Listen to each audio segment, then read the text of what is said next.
Yes. All right. It is the correct account. Yay.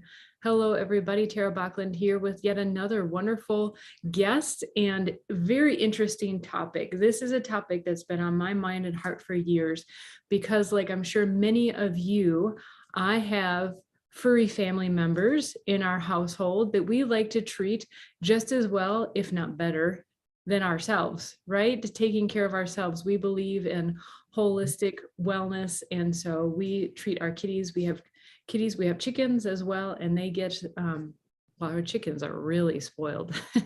So here today, I have Will Winter, who is a veterinarian who has been in the industry for many years in many capacities, who is going to share with us what truly is and is not holistic veterinary medicine, and even why he doesn't really care for the word holistic, and maybe some details on what on his philosophies on what is actually a really good all-around philosophy for taking care of your animals, big and small. So thanks for joining us, Will. Well, thank you, Tara. This is really an opportunity that I relish. I'm not sure how well I'll do at conveying it, but just so everybody knows, this is not out of the Bible. This is my opinion based on 40 some years of continuous practice.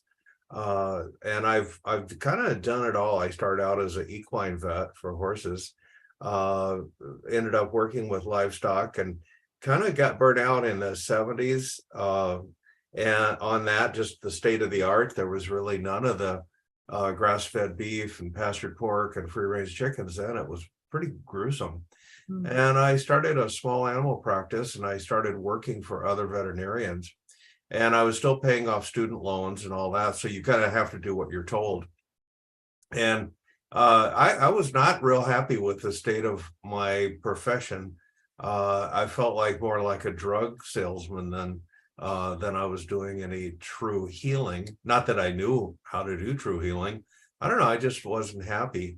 As we've mentioned in the series that you've started with the natural pet care, I had an epiphany, the biggest epiphany of my career, when I had a book fall into my hands. It was almost as if a book just fell out of the sky.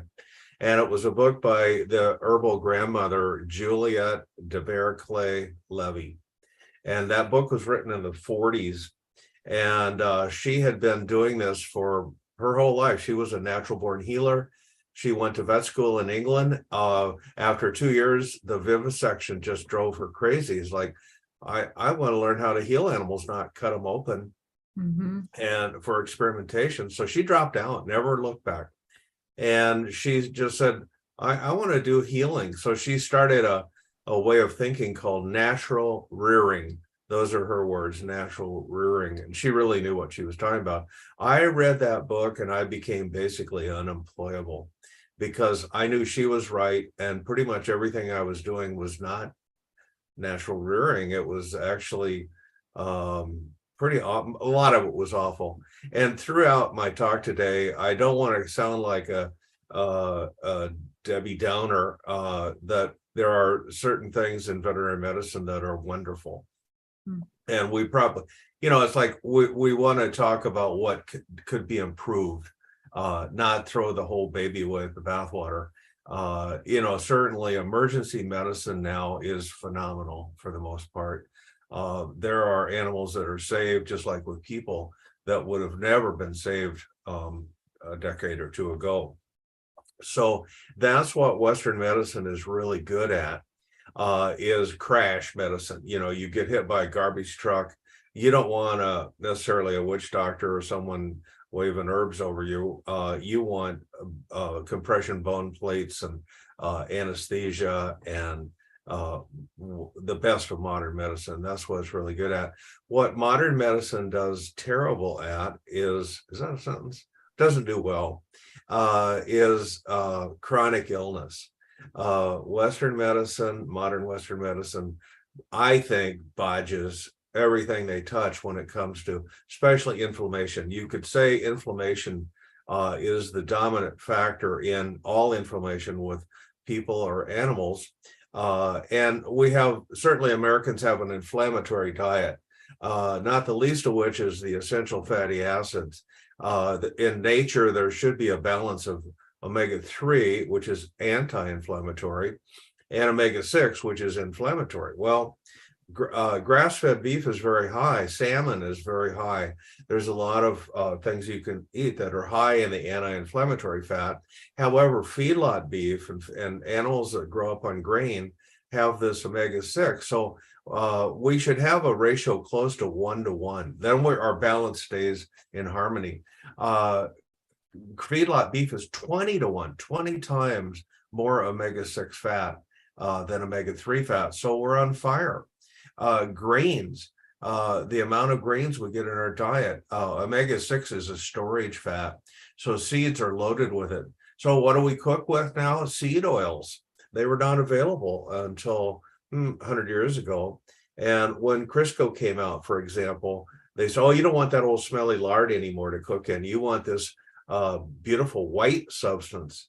And the beautiful white substance was actually hydrogenated and condensed cottonseed oil. And cotton is one of the most poisonous crops on the planet. And that oil is almost pure omega-6 oil. But all of those seed oils, canola, corn oil, mazola, those types of things will put you on fire. And you don't hear that anywhere. Dr. Joe Mercola on his website, mercola.com, it's the #1 alternative health website in the world. Joe Mercola, he's a MD, he lives in Hawaii now. But he said it's 25 times more dangerous than sugar. And sugar can be inflammatory. So what do we feed our pets? Well, we feed them pellets. And pellets are made from byproducts and wasted grain, GMO grain. That's what's in there. So they're on fire. So their guts are on fire. They have all types of colitis and diarrhea, vomiting problems. Their skin is on fire. They have seborrhea. They have psoriasis. They have hives. They have all of this. Their brain is on fire. They can, even to the extent of seizures. So a big part of holistic medicine is working with the true cause behind the cause behind the cause of ailments, not just Band-Aid therapy. I was talking to a British vet this week, and she said, I called you because I know you don't believe in the plaster theory. And I was like, what the heck is a plaster theory? So I had to call her, and that's a Band-Aid in England. Oh, okay. Yeah. So she said, you don't want to practice plaster medicine. I was like, yeah, exactly. That's what I thought too. But as it turns out, so much of what I learned is just to make the symptom go away. And the analogy I use for farmers is like, well, when the oil light comes on in your pickup, probably the fastest way to cure that problem is just get some black tape and tape over the oil light, right? Then it's not a problem anymore. Right, or pull the plug on, or the fuse on that light. Yeah, exactly. So problem's gone. Yeah. Well, obviously it's not gone. Right. And obviously you will soon have bigger and bigger problems. And one of the things I learned in this transition I made from Western medicine only to holistic medicine was I had to learn a whole new vocabulary, a whole new language. It was like learning Mandarin Chinese from scratch. It was hard. And when a patient would come into my clinic, which had the word holistic slapped across the front, which all of my friends at the time, this is 1980, I started the Uptown Veterinarian, which is a holistic practice. And they said, holistic, why don't you just put witchcraft on there or voodoo? Because that's what that word means to everybody. You're going to go broke. This is professional. In that era in particular, I would assume. Yeah. So it was not what I wanted to do. I wanted to talk about the word holistic. There were two spellings at the time, WHOL. I didn't like the silent letter. I like that holistic with HOLISTIC. And I loved the word ever since, and I use it to this day.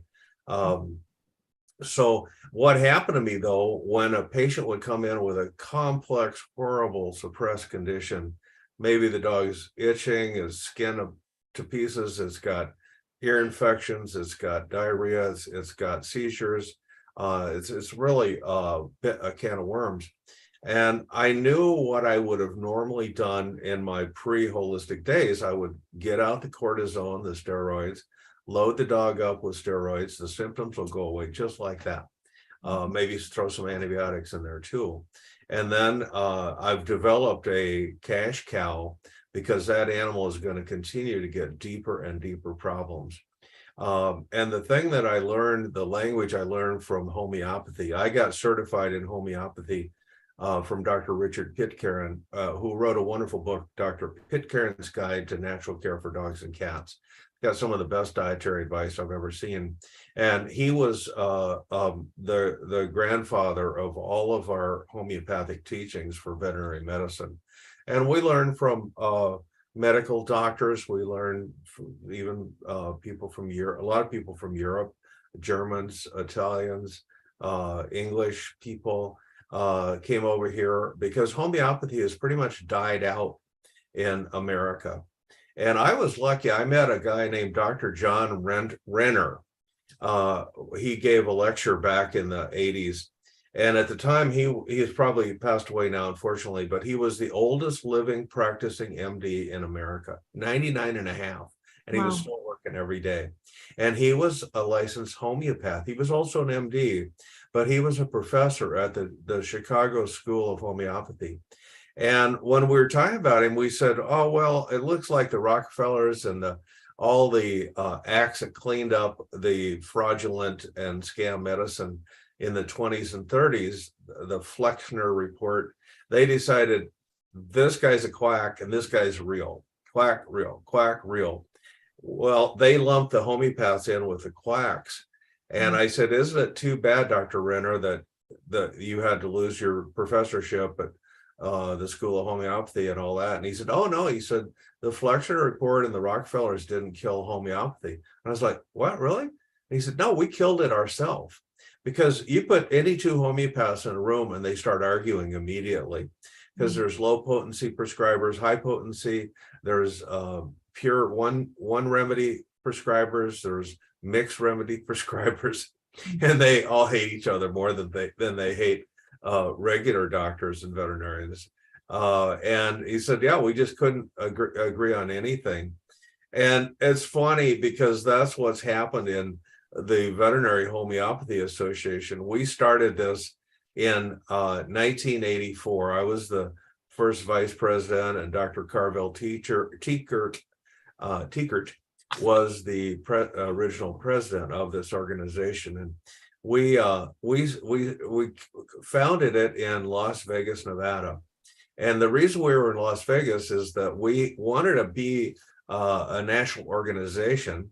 And the only people that would let us meet was the Western States Veterinary Association.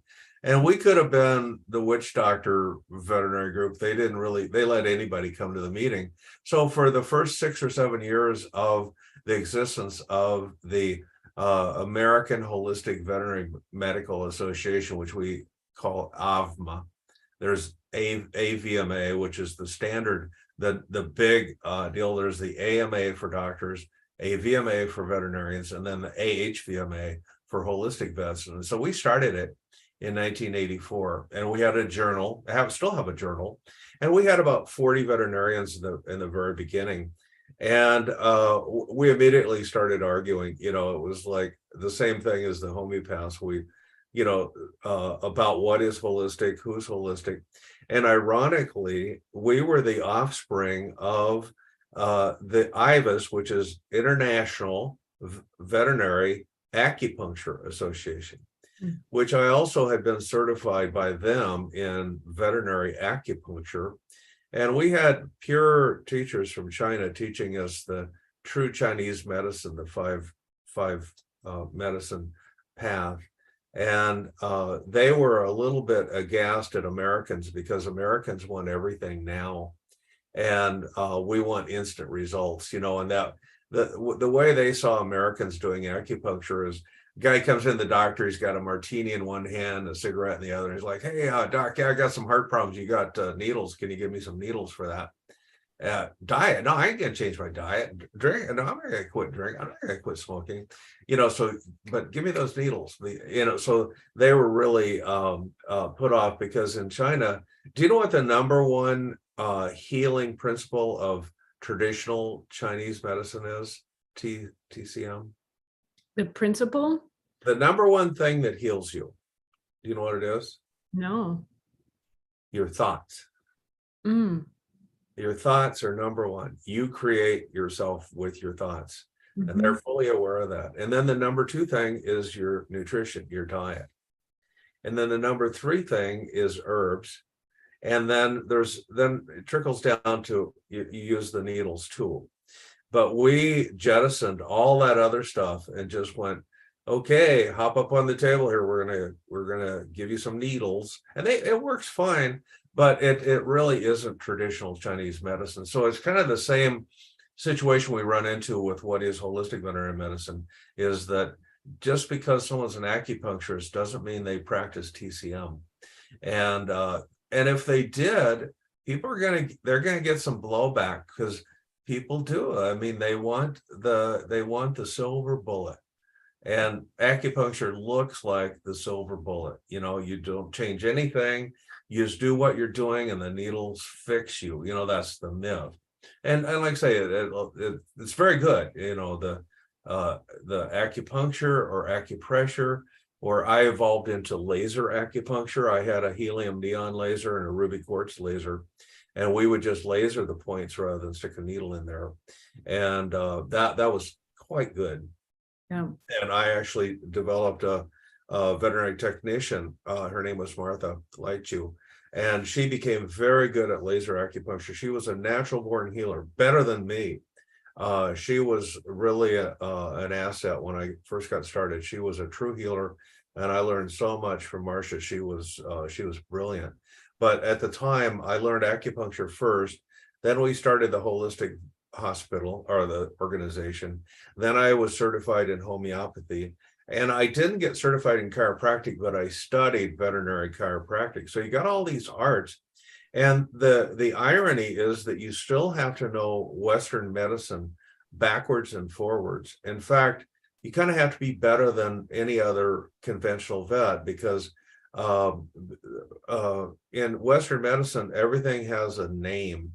Like a diagnosis, like diabetes, or you have Cushing's disease, or you have, it's a name. Well, the Chinese and the Ayurvedic medicine from India, it's like you line up 200 people with diabetes, or 200 horses with diabetes, or 200 dogs or cats. That each one is a separate disease. It's different, completely different. So Hahnemann, the father of homeopathy in the 1700s, he said there are no diseases, there are just sick people. And that's what he meant. That was the deal. You don't want to, and in homeopathy, if you have a headache, it's treated, you diagnose exactly where it hurts, up here, side, temples, when it hurts, what changes it, and then you come up with a homeopathic remedy. And it would be the same remedy whether it's a brain tumor or a food allergy, because you're treating the symptom picture. And again, that's very hard to get used to. And you've given so much material that I can ask so many questions about and break down. Well, anytime you want to interrupt the stream of consciousness. Well, it's flowing so well. But my first question is kind of funny. So how do you talk? This is not on our topic, but this is the funny thing that came to my mind. How do you communicate with the animals? Like, how do you differentially diagnose what's going on with animals? Mm-hmm. Well, in some ways, it's easier because people lie. Nobody goes to the doctor and tells them the truth, that they're eating 5 pounds of chocolate a day and smoking a pack of cigarettes a day. It's like, no, I jog, I exercise, I run 4 or 5 miles a day. Animals don't do that. So they are very easy to diagnose. And again, a lot of it depends on your ability to empathize to understand what they're saying with their ears, their eyes. And again, I know people don't see that. And the classic one in my world now is with sheep. They taught us virtually nothing about sheep in vet school. And they said, well, the only thing you need to know are the 4 S's of sheep. And we're all students, you're like, what's the 4 S's? Sick sheep seldom survive, was what they. And the reason is that they're kind of the ultimate prey animal.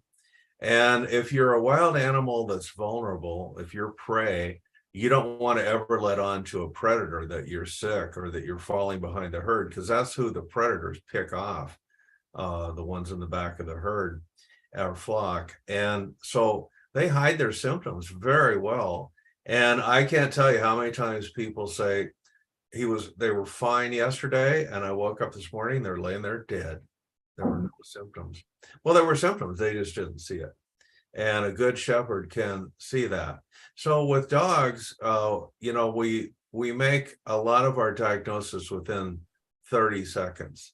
And I kind of do this all the time, that when I'm seeing a dog walking down the street, if there's a certain way they hold their head or the way they walk or their hair coat, the quality of their nails, the quality of their eyes, the discharge, nasal discharge, ocular discharge, shaking their head, maybe scratching at a certain area, cowering away. I think it's pretty fun and pretty easy to diagnose the symptom picture with animals. And then of course you get history from the owner, how much water they're drinking, how much food they're eating, what kind of food they're eating, what their bowel movements look like. I work mostly with livestock now, and the first thing I do when I go to the farm is look at the manure. And it's kind of like reading their diary. If there's bile in it or blood in it or mucus in it, or if they're digesting properly, that's a real tip off of what I'm going to find when I touch the animals. Cattle are really good at showing their ailments because their ears are hanging down low. And horses particularly good at showing symptoms. A lot of horses are kind of big babies anyway, and they can even, I guess I said animals don't lie, but I was thinking horses can fake a limp pretty darn good. And we've seen dogs manifest a fake limp or something like that. Which reminds me of another important thing is that I thought of it when you first started talking to now, is that animals will frequently mirror their owners. And I've seen people with pancreatitis and their dog will get pancreatitis. Very rare condition. I wondered that when you mentioned about the TCM and the order of the healing elements, right? And thoughts. And they've measured that thoughts actually vibrate outside of us, right? And you can, sensitive people, for example, can enter a room and kind of feel the environment without even looking at someone. And so it is the philosophy. I mean, how often are animals taking on the ailments or becoming sick because of just the thoughts of the person? Yeah, I mean, we use the term man's best friend for dogs, and I think they true. I'm a dog person. My wife Rebecca is a cat person, and that's lovely. I really appreciate her respect and understanding of cats. But if you're in trouble, a cat rarely will make any effort to help you out. They're looking for their food bowl. I think I've even heard of a story where someone's died and their cat started eating them or something. That's all hearsay, but that, cat.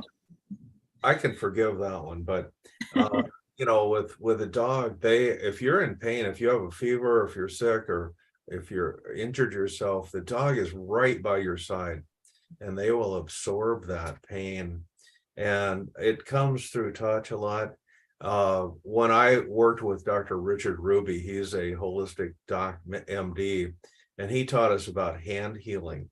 And what he was saying is that nurses are one of the sickest professions health-wise.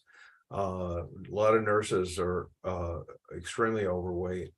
It's one of the highest incidences of obesity and obesity-related diseases. But what Richard said is that they're the only people that touch you in the hospital. Doctors, they don't touch you. Maybe with rubber gloves on, but rarely if they palpate something. But nurses are touching you all the time. Just, how you doing, son? Hope you're feeling better, and just let us know if you need anything. And they're caring and they're touching. Well, what Richard Ruby taught us, we paired off, and you would take your hand and you would hold it on your partner's arm. He said, okay, now I want you to close your eyes and feel your partner's shirt. Just feel that. Okay. Then go down a little deeper and feel the skin. Okay. Then put your awareness further down into the muscles. Feel the muscles and the organs and the blood vessels and the veins. Picture that in your mind. And then keep going until you touch the bone and the periosteum, the coating of the bone. And then as your awareness is going deeper, touch the bone itself, touch the humerus, and go clear into the marrow of the bone, your awareness. And you could really start doing that without hardly any practice. He said, okay, now go back out through the surface of the bone, the muscles, the skin, the shirt, and then let go.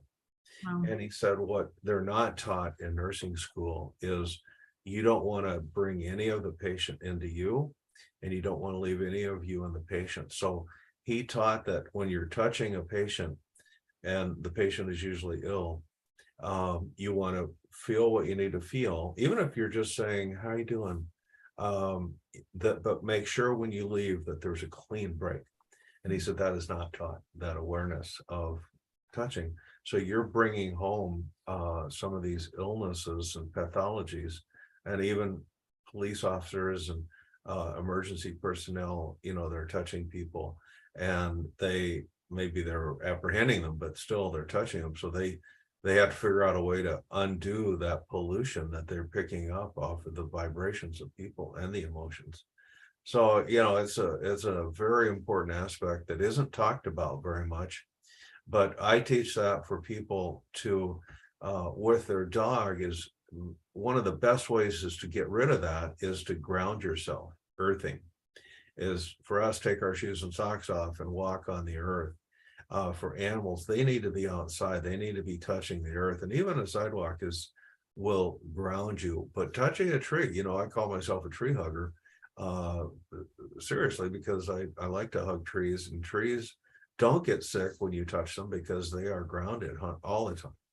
And you can make a houseplant sick, and that happens all the time. People, have a certain vibe in their house. Oh, I don't have a green thumb. No, you're probably putting out some toxic vibrations unintentionally or unconsciously, and all your plants die. So, this is plants, and even rocks are alive, living. They emit biophotons, they're alive. So, it's just one of those issues. And again, we're talking about what is holistic. Well, that is extremely holistic. And it doesn't matter what form of medicine you're operating out of. I'm kind of a generalist. They always say a generalist knows less and less about more and more until they know nothing about everything. Mm-hmm. And a specialist knows more and more about less and less until they know everything about nothing. But and they always say the people that do it right are the pathologists. They know everything about everything, but always too late. It's they're dead. So anyway, that generalism has affected me somewhat adversely. You can't change your spots, and that's one that for me is very difficult to let go of any of those feels. And I never quite evolved to the point where I had in my hospital an acupuncturist, a homeopath, a chiropractor, and a massage therapist, and an herbalist. Instead of trying to do it all, which I try to do, I'm a mile wide and an inch deep, on many of these fields. And really each one of those is a lifetime. When we were studying with this Chinese doctor about acupuncture, he got so frustrated with us Americans. He was a total Chinese guy, and he would say something, we go, well, why does that do that? And finally, at one point, he said, you Americans, why? He said, it will take you 10 lifetimes to learn how. You Yeah, know, there are Chinese medicine practitioners who go back and study yin and yang just for years and years and years, and they've learned all sorts of things, but they'll go back and study just the basics of yin and yang. martial arts are the same way. Well, I studied a little bit of martial arts, and they always put the black belts. They have to work with a beginner, a white belt. And sometimes the two black belts will work out together, but you learn the beginner's path when you're an expert by seeing what they do wrong and what the natural tendency to do wrong is. So that was Aikido, and I love Aikido. And Aikido is all about feeling vibrations. And I think Aikido techniques are part of holistic medicine because Aikido doesn't have any kicks or punches in it. You basically, what our teachers told us, these are Japanese guys, that you're helping your opponent find the mat. So the person is going to be laying on the ground and incapacitated, they're not able to hurt you, but you don't hurt them either. You know, it's a very gentle art. But what I learned from Aikido is well, I'll give you an example. Someone says, oh yeah, Aikido, what do you do if you're in a dark alley and it's midnight? This guy jumps you and he's got a big old knife or a gun. And the Aikido master would say, what are you doing in a dark alley at midnight? Exactly. You know, you can't feel that coming if you're not aware. And every day I see someone even crossing the street and they're piddling around with their cell phone, you know, they're just completely in their cell phone. These are the people who get mugged. These are the people can get hit as a pedestrian. And a lot of people go through their whole life not aware of where they are, what their surroundings, feeling energy. And it's like, oh, I don't think I'll go down that alley. That's what a true martial artist would do. Is, I don't think I'll get in that situation.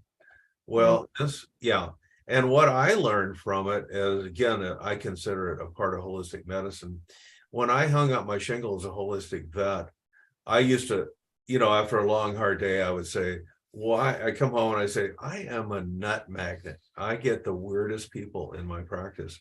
And you draw in these people who they've been to every vet in the state. They've been to the university. They've had every drug, surgery, medicine, and I can't imagine how many people came into me as a holistic vet and they would say, well, doc, you're our last hope. And I was thinking, I always thought to myself, well, I wonder why I wasn't your first hope. Why didn't you come here before you got all those vaccinations and warmers and heartworm medicine and steroids and poisons? Why didn't you come here first? And in retrospect, the 2020 hindsight, I always thought what I should have done is only work with puppies and kittens or dogs and cats that weren't sick. And if they're a train wreck, then it's like, you know, I can't help you. You're going to have to learn the hard way on this one, and then do better with your next pup. Okay. And we do often learn that way in life. What came to mind when you were talking about your professor, your teacher of acupuncture, you know, that Americans always want, you know, the magic pill. And the thing is, you have to have some kind of awareness of what has been happening along the way. Otherwise, it is like all of a sudden your pet has an issue. If you don't know the signs and symptoms particularly to look for, maybe it's a symptom of not is actually spending time with your pet, not observing, not noticing, and then also simply not knowing. You know, if you grow up in a family, for example, we had animals growing up, and we were taught, you know, watch the cat's behavior, even just as far as behavior, right? Watch their tail, watch their ears, watch their fur, just as far as behavior. But then did you learn growing up, oh, the cat's ears are hot, you know, there may be something going on, or they have mucus coming out. We need to treat this early before it escalates. So is the magic pill mentality a symptom of also just not having the education in which we're striving to do, right? In your classes, is these are the things to look at beforehand, before it becomes an emergency and you're rushing to the vet and now you're in repair mode and crossing your fingers. Constantly, yeah. And that was the dark side of this, is that I had so many hopeless cases come in that were on death's door. They'd had every drug known to man, and can't you help us? And there was numerous times where I said, you know what, I think you should start letting go of the rope, because this animal even wants to die. And that's hard to say, you know. And I got caught in this bind. A lot of times people say, are you telling me there is zero hope? There's no hope? And I would have to say, no, there is no such thing. There is always hope. There's always hope. But it's like in your case, it's 1 in 10 billion that you could save this animal. This animal's 21, it's blind, it's deaf, it's got seizures, it can't walk, can't eat, has no appetite, won't drink, wasting away. It has 5 diseases. You can't say there's no hope, but there is almost, it's like winning the lottery. They're about the same chances that you could save this animal. And and a lot of times people would say, well, you know, we just want to know that we tried everything. We tried everything. And that I would try to be as clear as possible. It's like, you understand that there's only so far that even these holistic alternative methods can go. And, you know, he doesn't even want to live. I mean, my reading is he doesn't even want to live, but we just will never rest unless we feel like we've tried it. Okay. So then my typical appointment was an hour. Those would be an hour and a half. And I would say, well, you know, we need to give him some homeopathy. He needs ginseng. He needs some B12. He needs an appetite stimulant. He needs, you know, so I'd send him home with a grocery bag full of digestive enzymes, maybe some glandular products. So then, and I was like, boy, this doesn't feel right. So I charge him. That was, at the time, it was like $150 for that hour. And then all the supplements they got, all natural. So then, of course, Monday morning, the husband comes in and he's got that bag of stuff, unused, of course, slams it on the receptionist desk and says, where's that SOB that conned my wife into getting all this crap that didn't even work? Dog's dead. We want our money back. You know, and that was very, very common. So several times I tried to redeem myself and rebuild my practice and do this puppy and kitten stuff, focus on that. We had puppy classes, we had puppy parties. I had 2 or 3 technicians and my wife that dressed up as puppy princesses, and they would do puppy socializations. In fact, in the summer we'd go to outdoor tennis courts because they're fenced in. We'd have 10, 15, 20 puppies out there. This was before they were dog parks. And I worked extensively in legislation and trying to get dog parks installed. And we lobbied, finally got some dog parks so they can get socialization, exercise. We help people make food and all that. But I tell you what, it's a hard sell, because somebody comes in with a puppy or kitten, and this is your opportunity. This is when we're going to set the stage for the next 20 years, right? No. You say, well, you know, we should really get him going on some natural food. He loves a Purina puppy chow. He just loves it. Yeah, but you know, puppy chow, and I go into that whole deal. Now, well, I don't know. We don't. He's fine. He doesn't have any problems. Go, yeah, I know he's fine. He's 8 weeks old. Of course, he's fine. Yeah. You know. Well, then you get into an argument, you know, and then they start hating your guts, and they're saying like, "Hey, can't we just give him a shot and get out of here? I ain't got all day."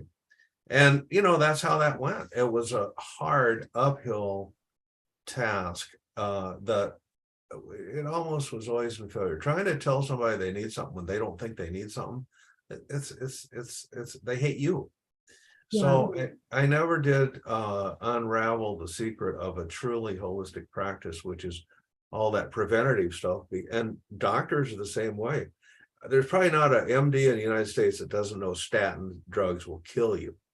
but they are required by law to dispense statin drugs to anybody with certain blood lipid profiles. And they are challenged by the AMA and the state medical board. They'll look at how many heart patients you saw, or how many high blood pressure patients you saw, and how many prescriptions of statin drugs that you gave out. And if you didn't cut the mustard on that, you could lose your medical license. So they're forced to give something they don't believe in. And the patients want it too. They're like, quit smoking. Don't you? My other doctor has a pill for that. You don't have that pill? Yep. Yeah, I got that pill. See ya. Help me paint a picture here, because this is, I mean, you're literally talking decades of evolution, lessons, being in a field that basically creating, it sounds like creating a field that, I mean, your holistic vet practice was the first in, was it at least the Midwest or something like that? Sure, it was. As it turns out, there were actually undercover vets who didn't wear it on their sleeve. They were smarter than I was, because when I put that sign out there, I was putting a target on my back, and I got clobbered. And here's the reality of it. There's something called the Standard Practice Act, and this gets into that statin drug thing. For every symptom, there is what's called the Standard Practice Act. If they have a headache, you do an MRI now. And, you know, because you might be the 1 in a million guy with the brain cancer. So the other 999,000 people have to get an MRI because that's the Standard Practice Act. If you have total cholesterol levels over 300, the doctor is required to prescribe statins and other medical drugs, high blood pressure drugs. Well, if you violate the standard, let's say you're smart and you know it's dangerous, and you know that this person just needs to lose weight, quit smoking, start exercising, eat better. And if that person dies, that doctor is dead. And the same is true in my practice. If you follow the Standard Practice Act and the patient died, oh, well, it's God's will. His time was up. You know, you did everything. You did everything you could, and he couldn't be saved. So you did the right thing. Here's a gold star. Mm-hmm. If you didn't do the standard, and you did, let's say, homeopathy or herbs or acupuncture, diet, exercise, all of that, and the patient died, you're in trouble. You're in big trouble. And even that diagnostic name, if you didn't give them a name of what their animal has, that is also what's called malpractice. A lot of people think malpractice is, oh, he had a tumor on his left leg and I accidentally amputated the right leg. That's not malpractice. That's just incompetence. But malpractice is willfully violating the Standard Practice Act. So here's what happened to me. I thought we have to get more holistic veterinarians. So I started holistic clubs in 5 different vet schools: Minnesota, Wisconsin, Iowa. I even did one in Guelph, Ontario, which was actually the easiest one. So I was the mentor for the club, and we would have, I mean, these kids are rabid for it. You know, we don't believe in what they're teaching us. We want all this stuff. But what I learned is if you stick your head up as a student, and first of all, I would usually incorporate a lecture in their main auditorium for all 4 years of kids. And the front row was taken up by professors, and their job was to heckle me. And it was constantly, you know, I'd make a statement about anything. They're like, where's your scientific proof? Scientific proof. We don't see no scientific proof. You know, so they're trying to shut me down.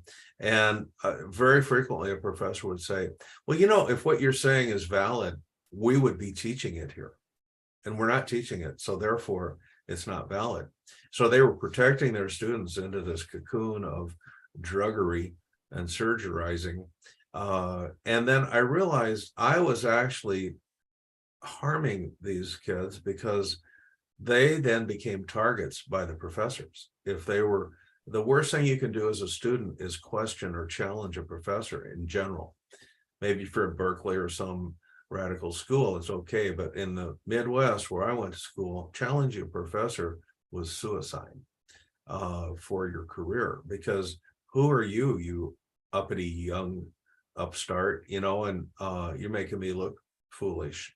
So, and I got that when I was in vet school, usually about the wrong things. This was during Vietnam, and we had long hair, which was illegal, and we did war protests in Vietnam. We believed in the freedom to use marijuana, and we believed in anti-racism. Those were the three main issues in the late 60s when I was in vet school.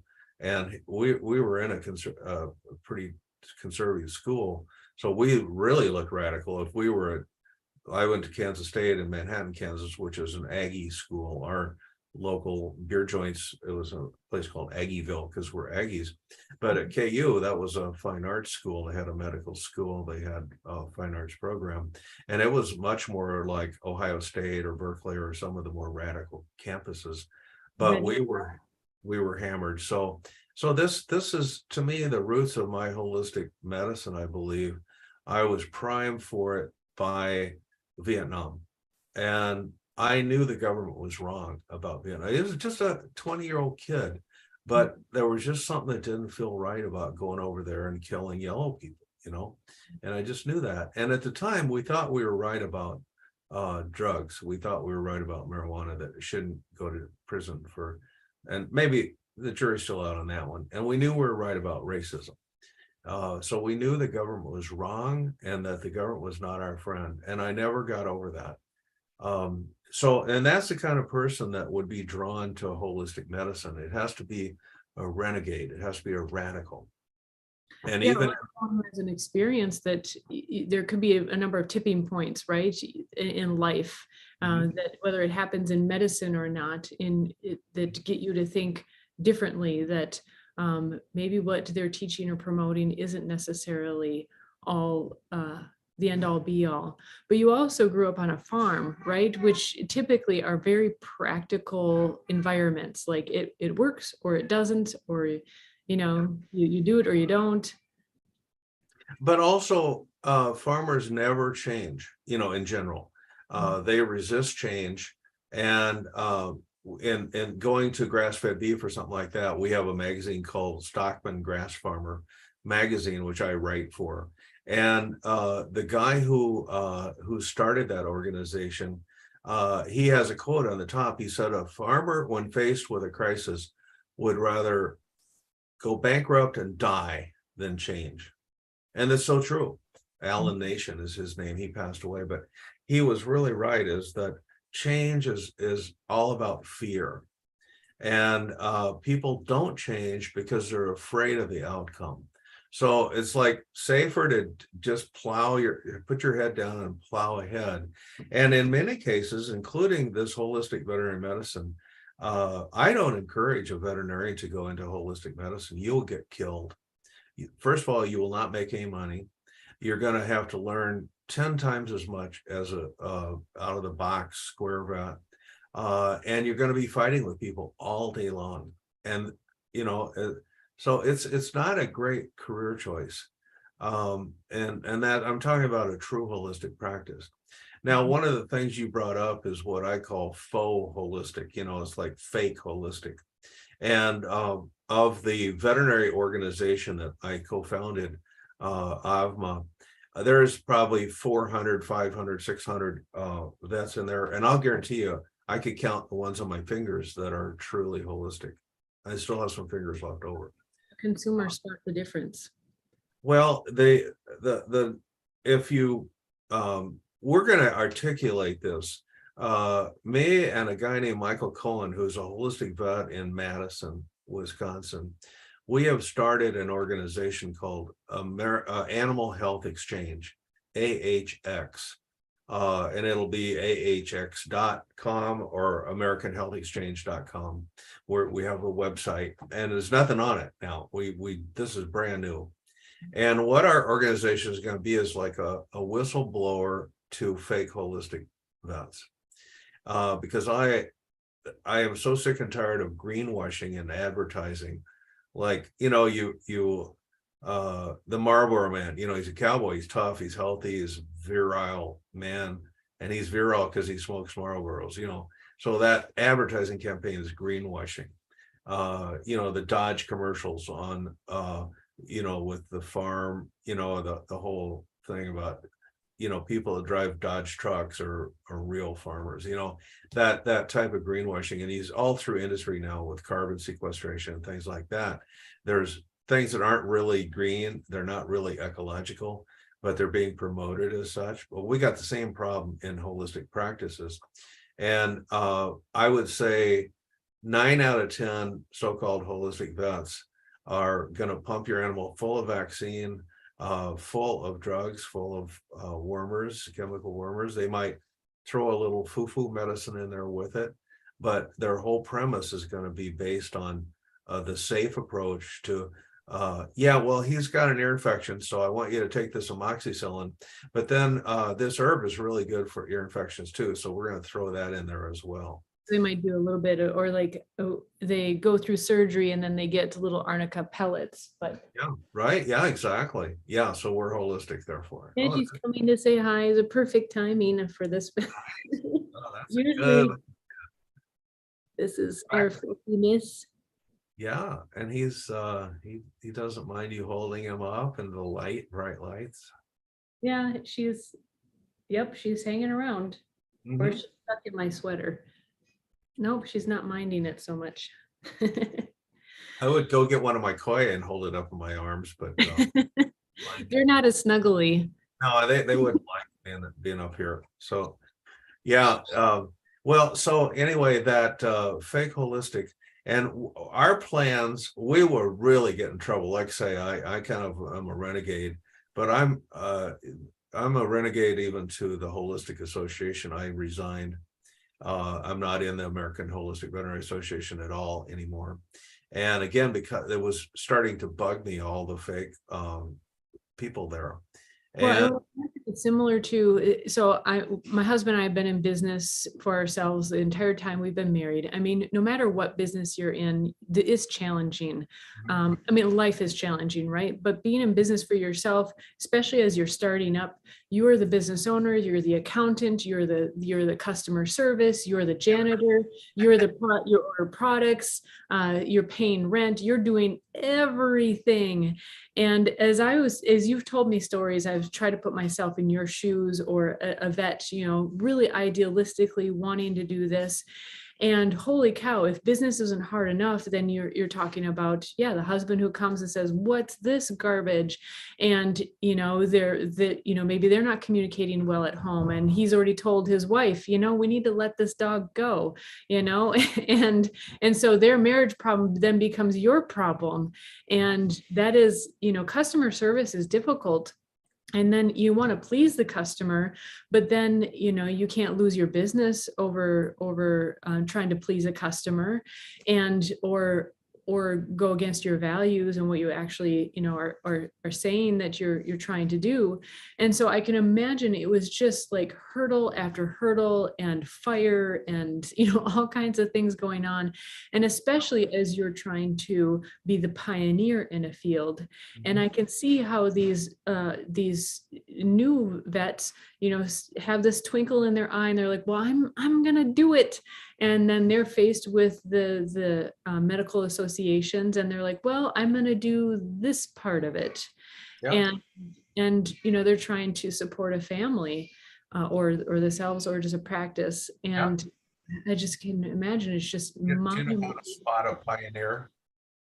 Do you know how to spot a pioneer? The arrows in their back. Probably. Exactly. And so, as you kind of, I can tell by some of the stories, it's like they're battle stories, right?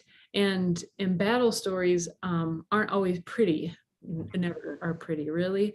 But there's an underlying message. There's an underlying, you grew up first of all, I think a person's history says so much, right? Farmers. I grew up in farmland, and small elementary school with like 100 kids for all 5 grades, and lots of farm kids. Man, we did the presidential physical fitness test, and those kids, I mean, there was a couple of kids they could just go up, farm kids is what I'm saying, climb the rope with just their arms. It's like there's just a different mentality. We were literally told in third grade, we were all huddled together. I'm not sure even why they told us this still to this day, but they're like, the farmer just across the road fell into their combine and died. I still don't know why they told a classroom of third graders, like, maybe when you get home, your parents can tell you, Yeah. because we certainly weren't driving by and seeing the whole scenario. But like you said, there's a mentality of you keep going, and that's the farmer in you. I could see you're like, I'm going to keep doing this. I'm going to try. Maybe you tried a few different ways than maybe most farmers would. Well, I have to tell you though, I left the farm family as soon as I could, because farming when I was a kid was ugly. It's driving around in circles all day in a John Deere, baking your brains out and spraying chemicals. And our family farm still exists down in Kansas, but it's owned by a group of us first cousins, and the farm is just a wreck. It's toxic. It's 100 years of poison put on it, and it's overgrazed, and it's monocropped, and the soil, or it's just dirt. And in fact, our original family farm let's see, it would be my grandparents came over from Germany, and they didn't know they were in Kansas. They were wheat farmers, very good wheat farmers from Germany, which is why they came over here before World War I. And they thought they were still in Germany, so they plowed about this deep. And you don't do that in Kansas because it'll blow away. It's windy and dry. It's an arid climate. So their farm blew away. It's down in Oklahoma somewhere. And they lost everything. They came over with money. They lost everything. And they were basically tenant farmers the rest of their lives. And farming in general in America is idealized. Old MacDonald had a farm, with little piggies and little cows, and actually it's corporate farming now. And most farmers are Earl Butz was Secretary of Agriculture when I was a kid, and his motto was get big or get out. And that is still applying today. So what happens if you get big? What happens to your neighbors? You gotta force or buy them out. So it set farmers against each other. And farming is kind of also kind of a terrible career now because it's toxic. You're breathing glyphosate every minute of your life. It's a very dangerous profession. You're handling heavy equipment, and farmers are also the ultimate what is that pocket knife with all the tools? Swiss Army knife. Oh, what? The Swiss Army knife. Yeah, Swiss Army knife, because you got to be a plumber, you got to be an electrician, you got to be you got to know all of this other stuff, carpentry. But corporate farming now is done by Mexicans, basically. They're the ones driving the tractors. They're the ones milking the cows. They're the ones herding the cattle. And the farmers are dying off. And, it's a very aged profession. I think it's Elon Musk or somebody said you can tell the health of any occupation by the average age. And the average age of farmers is about 68, and I think a rancher is 69. The tech world, the average age is about 23. So there's a growing profession, but farming is a dying profession. And you look at what's happening with food now. I just read in the paper today, they have artificial eggs now made out of pea protein. Amazing. And of course, we know that we have fake meat now that's out all over the place. And then GMO crops. That's the other thing farmers are exposed to. And I want to say something good about my childhood. I grew up, my first years as a vet was kind of like James Harriet times. People would literally send you home with a chicken, to eat, or a roast, as part of their payment. And I would go out, and sometimes you'd have a calf that couldn't come out. He's too big. And the calf is dead. Maybe even the cow is dead or prolapsed. And the farmers then would say, well, Doc, I know you did your best, and I should have called you sooner. So come on in and have a piece of pie, some coffee. And we would, or I'd join them for dinner. And it was a lot of forgiveness. There was a lot of respect. And today, and this is so bad, but if the animal dies, it's like, you piece of crap, you killed my horse, and I'm going to sue you. It's like no slack and no forgiveness. So times have changed, and I really relish those days that I had, those glorious days that were also dirty and dangerous. And, there was a lot of problems with some of the other people that are less desirable. But I guess it's true of every profession, that when I got out of vet school, in our day of graduation, we're in our caps and gowns. And I know these people for 4 years. We've been sitting next to each other for 4 years. And I looked around, and I'd never heard of the 80-20 rule, but I looked around my profession. I said, 80% of these people I'm graduating with, I wouldn't trust them to trim the toenails on a gerbil if I kill it. And it was like, and then it occurred to me later, and I heard that axiom 80-20 rule. I heard, it's true of policemen or firemen or electricians or any profession. There's this cream of the crop, this demographic, and then a bunch of hacks. And I thought, it's something that you have to think about with every profession. And you and I and John were always looking for holistic doctors, holistic chiropractor or homeopath or herbalist. And we, in the process, we kiss a lot of frogs, to find those good ones. And I think a lot of people, if there's anybody that listens to our blathering, they're going to be going, well, I still want to find a good holistic vet. And my advice to those people is really, you don't need a vet. Is if you do what you and John do with your pets, you read, you study, you pay attention to them, you protect them, you made a wise choice in the genetic selection. Yeah, the last thing you need is a vet. And it's certainly true. I work with ranchers and farmers now, and I always tell them, I said, they're the three worst parasites on a farm are the veterinarians, government people, and people from the bank. And I said, I always joke that I'm working on a new spray to get rid of those parasites. But, Good luck. a wise farmer will budget a veterinary bill of $0.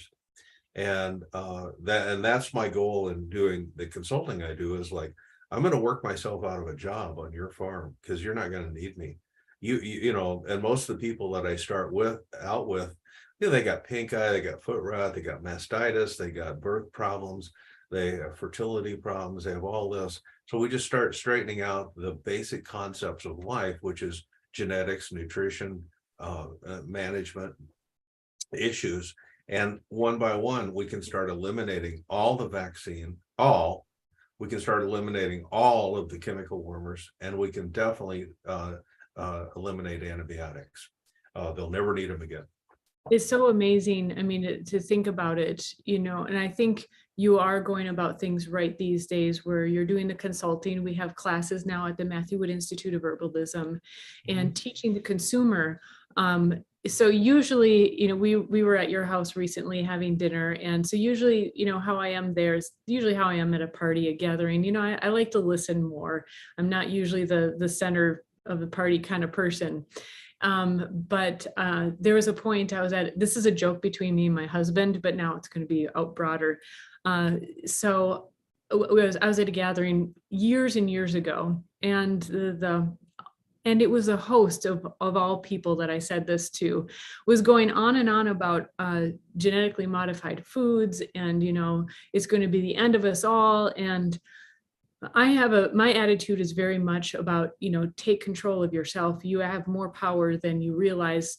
Don't be a complainer. Don't be a victim, because that will just get you further into that hole. And I had enough.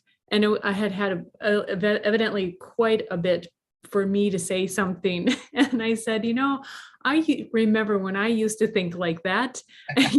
If you just decide where you're going to spend your money and you pay extra for the good food, eventually those big corporations are going to see that the money is going elsewhere. And sure enough, a couple of years later, now they don't always have the best products still, but now they're doing organic, and there's, that kind of, and there's all kinds of shenanigans with that too. But Right now, I only use the vet. Our kitties are going in next week. I use the vet as a diagnostician. They have enough years under their belt to be able to say, oh, I see this going on, that going on. I use them as another set of eyes and ears and their years of experience. And then I go, oh, I know how to take care of that. And just have another perspective so that I'm not overlooking something. Yeah, no, I think that's that's holistic in a nutshell, is you have to weave in Western medicine in your whole overview of what's going on. So that's just another perspective. It isn't the perspective. I got invited to the AVMA, which is the square. There's like hundreds of thousands of vets in the AVMA, but I got invited to speak in their headquarters 20 years ago about what is holistic medicine. So it was in a room with a dry erase board, and I put they wanted a diagram. So I thought they wanted me to say Western medicine and then these little tentacles off homeopathy herbs. And I said, no, here's the deal. Here's healing, and then here's homeopathy herb, and then here's you. This is Western medicine, this little circle, a little tit hanging off of the main theme. You brought up something there in your comment too that I thought about, and that is the mental health picture of what you tend to focus on. And if you want to see a bunch of sick people, go to a health food store or an herb shop, and you're talking, oh, we got, they got their chemtrails are all over us, and 5G, and Chemlon is all over the grass, and there's a sick world, and there's no vets are no good, doctors are no good, and so they're constantly grumbling about how bad life is. And then how much of your consciousness do you want to devote to being negative? That's the way I look at it, is like, why don't we talk about what's good, and what's healthy and what's wholesome, and how we can overcome these hardships and things that everybody deals with. And I worked as a volunteer at a nursing home, Methodist nursing home here in Uptown. And what I did is I took photographs of the people because they couldn't find their room. These are really old people.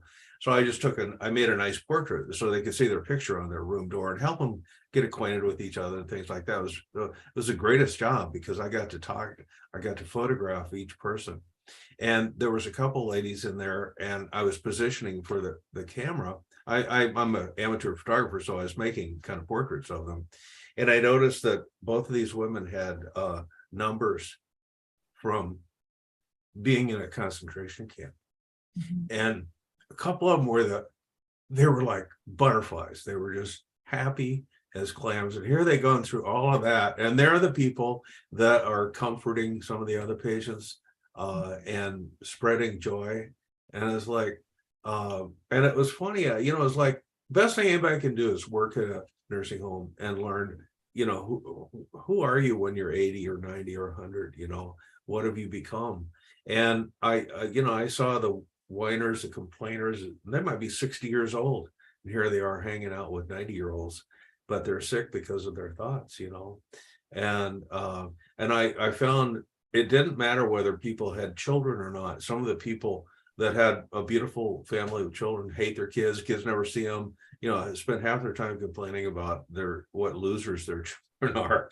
And then other people that never had kids can be some of the happiest people and not resentful or bitter at all. But it was all about, how you see the world is kind of what I decided. And that is reflected into not only our own health, but the health of our houseplants and our pets. And I've always felt that, again, being from a rural area, that people have house pets and house plants to recreate the savanna that we evolved in, that we're even though we live in a condo on the 20th floor or something, we're still kind of surrounding ourselves with living things, aquariums or birds, things like that remind us that we're part of nature. And that is, again, is that holistic approach to life, is try to ground yourself every day, think positive thoughts, help others.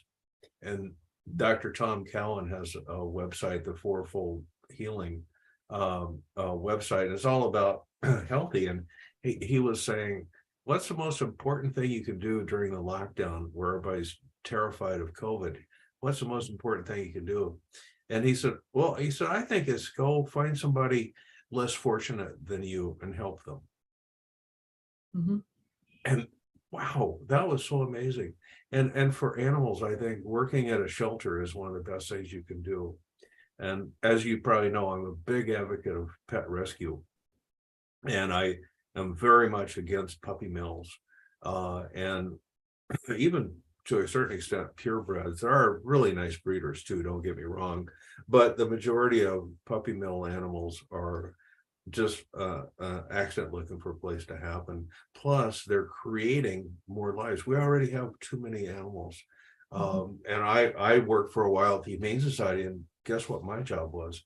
Putting extra animals to sleep, No. puppies and kittens frequently. Nothing wrong with them in the world. They're looking up at you like, are you going to take me home? And you're putting them in the oven, you know? And, so people need to see that side of it too, even though it's grim, just to know what we all have a part in that. There are other countries that I consider more civilized than Americans, which is Canada and France and England, where they don't have Germany, they don't have excess pet population. They don't have these massive euthanasia programs like we do, because we're free. Nobody can tell me that I can't breed my dog, or you ain't telling me I need to spay my cat. So that's the dark side of that freedom. They Where we weren't have, listening. We haven't been listening to Bob Barker all these years. He was Mhm. talking about it for years. Yeah, yeah, no, there's several wonderful celebrities, Dolly Parton, Bridget Bardot, people that have devoted their life to helping animals. I give my money to Hightail Horse Rescue, and they take sheriff seizures, and they're a horse rescue out by Fergus Falls, and they have usually 100 to 130 horses out there that most of them are perfectly good horses, but they're just an excess of horses. But actually, I'd say the majority of them, especially the sheriff seizure horses, have been abused. And Char Bruns, her daughter, is a horse whisperer, and they heal so many of these horses. And I bet they place 70-80% of these horses that are, they're either dangerous or they're crippled or something like that. And so these rescues, if you're looking for a place to send money for the holidays, that would be my advice. Is I've never met a rescue person that wasn't just a total heart person. That's just a soulful heart person. They could be doing all kinds of things to stockbrokers or Bitcoin dealers or realtors, but no, they're devoting their life to helping less fortunate. What was that organization again? Hightail Horse Rescue. I'll send you the link to it. That's just one of, um, we're kind of getting recuperated from losing our dog and our cat in the last 12 months. And we're at the stage now, we only want that one, we want the same one, we want to just start over with the same one, and starting to get over the fact that, we're not going to find another that exact animal. And I don't believe in cloning animals anyway. But so anyway, I was looking at Underdog Rescue. And so now I've been cruising Underdog Rescue. And Rebecca, we had a Bengal cat. She's been looking at the Bengal cat site for finding a rescue animal. And they just seem to just reach out to you. And, even if you're looking online, you just know. Yeah, I'm waiting for that moment to hit me. It certainly was when I got Chichi, worked with Chihuahua Rescue, and he was had to be given up. And it was of course, they all have sad stories, but all of my last 4 dogs have been more than 4, but almost every dog I've ever gotten has been a rescue. And same with our cats too. We're going to do an episode on your show about euthanasia, because it's extremely difficult to nail it. It's either too soon, which is 50% of the time it's convenience or something like that, and then waiting too long. There's just as many people that don't do it when they know when the animal wants to die. You can give them that precious gift that we can even give our loved ones, our humans. but we can help them cross over when it's perfectly timed. And it's funny, one of the biggest calls I would get at the vet hospital would be like a 19-year-old dog or cat. Like, we don't know if it's time or not. Should we bring him in, put him down? And my universal answer was like, no, it's not time. Mm-hmm. And they said, what? How do you know that? You don't even know anything about it. I said, no, I know it's not time, because when it is time, you will know. Mm-hmm.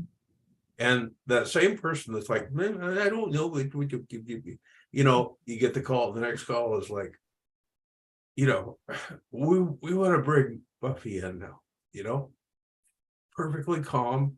That, you know, they nail that moment, you know. Yep. And then it's right.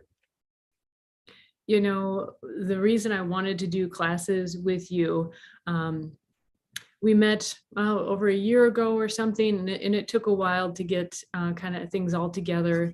And we finally got a curriculum together. And well, we had sat down, I heard your story and heard I could hear the sentiment that you're sharing right now underneath all the war stories. Mhm. Because a person doesn't voluntarily go into war unless they care a ton. Mhm. A ton. Yep. And I know that because I'm married to a guy who's like that. And that, you know, to keep going into the battle that is seemingly impossible, you don't do that if not for love.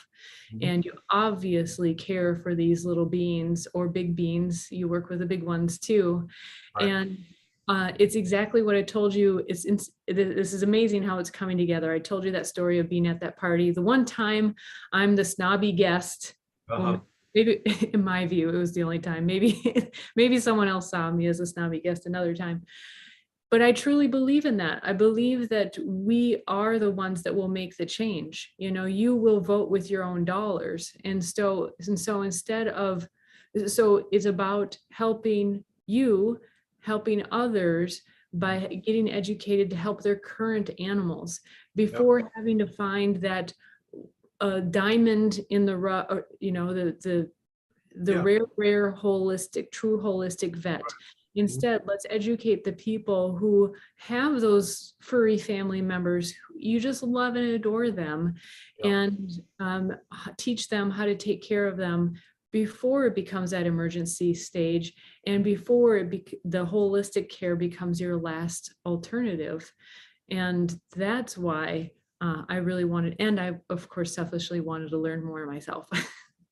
Well, I like what you're saying, and there was a book about the 4 archetypes of men. There's a female version too, but it's the king, warrior, lover, and shaman. You're kind of in one of those roles. And to me, is like what you and John are doing, and what I try to do is we're in the warrior mode. We're on the battlefield, and the warrior doesn't go to the garden. I'm not going to play golf, you know. It's not where I belong right now. I don't care if I'm 100 and still doing this, because you get it all the time. At my age, people say, well, how come you're not retired? It's like, are you kidding? I'm at the top of my game. I'm just getting good. And why would I retire? Why would I go fart around on a golf course? You're going for that 1.5 inches deep across 1 mile. Yeah. Yeah, you can do a lot sometimes with that inch deep. But I do feel like you and John exemplify that warrior mode of working in the trenches. You know, we're working with some very difficult issues in many ways, and my God-given choice is to work with animals. That's what I see, and I know it's true to this day that if I saw somebody abusing an animal, I don't care if they got a gun or a whip or a machete, I'm going to go in there and try to save that animal. I don't care if I get killed, because then I know I'm on my path. And I know you'd be the same way. And it's not just about the lovey-dovey stuff. We can all do that. That's great too. We get to enjoy our pets, but we have to protect the weak ones. That's what warriors do. Absolutely. Those are some great closing notes. I think we got to the bottom of it. Good. Well, I hope there's others out there that feel need to protect and heal animals and be a part of that wave, or babies, or there's plenty of pain in the world. There's plenty of places to pitch in. The planet itself is sick. So anything you're doing to hug a tree or confront somebody that's got a Chemlon sign in their yard, not walk on the grass, just say, hey, do you know that's real? You have children. Why are you doing that? So there's a million ways we can protect and defend life. And sometimes it's just even choosing where you spend your money. That was my point. Or how you make your money. Yep, that's true too. Boy, we have so many other tangents we can go off on.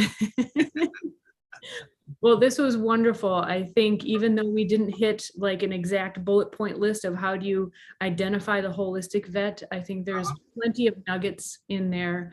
And tune into our classes. With our animal health exchange, where we're going to have the top 10 holistic vets in any area. We're going to have the top 10 frauds.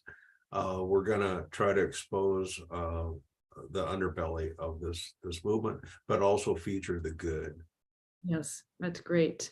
So how do people get in contact with you? The best way, just willwinter.com. Your friend is going to help me with that website. It's in need of some therapy, but that I trying to put as much as possible on that website. Great. She's a great one to work with. And Will has classes also going on monthly, and a great catalog of classes to get you started at the Matthew Wood Institute of Herbalism.com. Get started there. We got how to choose a puppy, a kitten, emergency kit, and recently guidelines for making your own food, which can be easier than you think. And it's all about making a rabbit or a bird is the goal, so to speak. You got the important thing, yes. So check out the class to learn more. It's fascinating, very helpful, and Will is there to help answer questions as well. He's available. We are grassroots. We're going with teaching the people who care the most about their animals, and as early as possible, get them started. All right. Well, enjoy the blizzardy weather, your staycation. It's a beautiful blizzardy day here in Minnesota, and great day to have a wonderful conversation. Just need to crackling fire. Thank you. Thank you. You guys take care. Say hi to Rebecca.